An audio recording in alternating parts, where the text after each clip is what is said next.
I'm here with Lord Young, who's the General Secretary of the Free Speech Union, not a member of the House of Lords. We've just been through talking about this new definition, or proposed definition, of Islamophobia with Trevor Phillips and others. We have real concerns about this because the way this has been suggested in the past is very vague, talking about banning criticisms of something called Muslimness, which can be any criticism of religion. So it's not about person, not about anti-Muslim hatred, it's about the general concept of religion. So we have real concerns about that. I do have concerns. My concern is that whatever definition this working group that's been convened by Angela Rayner to define Islamophobia / anti-Muslim hatred, whatever they come up with, will have a chilling effect on free speech. So Dominic Grieve's response to that, Dominic Grieve is chairing the working group for the Conservative Attorney General. His response is, this is a non-statutory definition. It won't in any way erode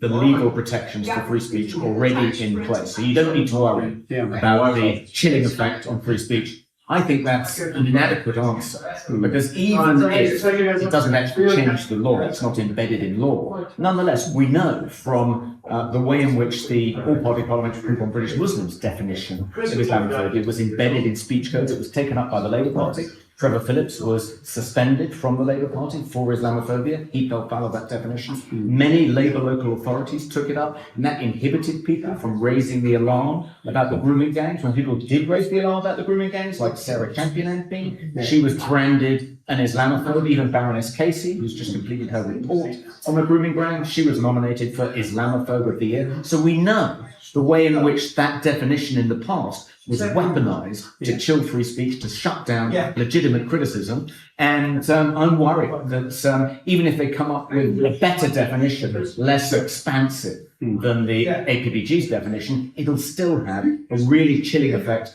on free speech. It'll mean people are inhibited about criticizing Muslims, the religion of Islam, for fear they'll be branded Islamophobes. And as you say, that's one step away from being branded a racist. Yeah, and you said criticism of the religion. It can be the practices, because marriage, for example, which I'm uncomfortable with, space coverings, all these kind of things we should be able to debate, and this would prevent it. It will also be adopted by some of our public sector organisations, the NHS, for example. So there's going to be real implications in that, in how people are treated. One particular example I'm worried about is Yvette Cooper has said that she wants to see more people who are guilty of Islamophobia have non-crime hate incidents recorded against them.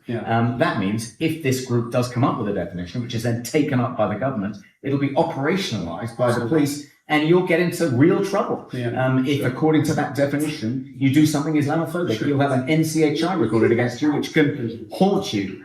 And giving police lots of things to do when we're actually needing to catch some real criminals. So what do we do? What do people do? There's a consultation going on now. Yes. The website's going to be here below. Yes.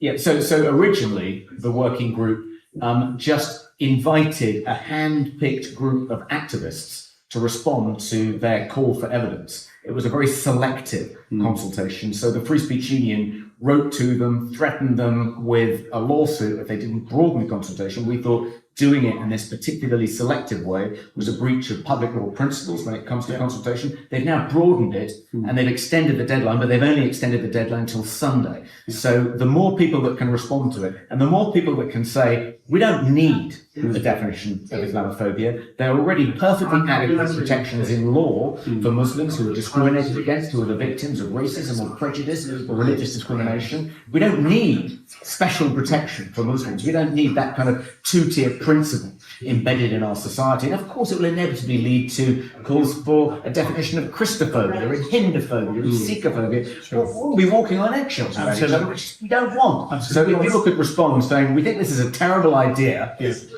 abandon it. I think that would be incredibly helpful. It'd be a good idea if you've got a Labour MP as your constituency MP, go and see them or write to them and say you are very uncomfortable. Well, the government is that. This is a government initiative that Angela Rayner is leading this. So ask that Labour MP to tell her government that their government, that they don't support it either. Yeah, I mean, Kevin, we're doing them a favour. As Conservatives who want the Conservatives to win the next general election, we should be encouraging the government to adopt an expansive definition of Islamophobia, roll it out across the public sector, because that'll destroy their MPs who won those red wall seats back from the Tories in 24. I mean, what is more likely to alienate those white working class constituents than understanding that they want special protections for Muslims above all others? That'll be a vote loser in that constituency. We should be encouraging them to do it, but because we're kind-hearted, charitable people, we're warning them against it. And we want to do the right thing by this country. That's the most important thing. And you can do this.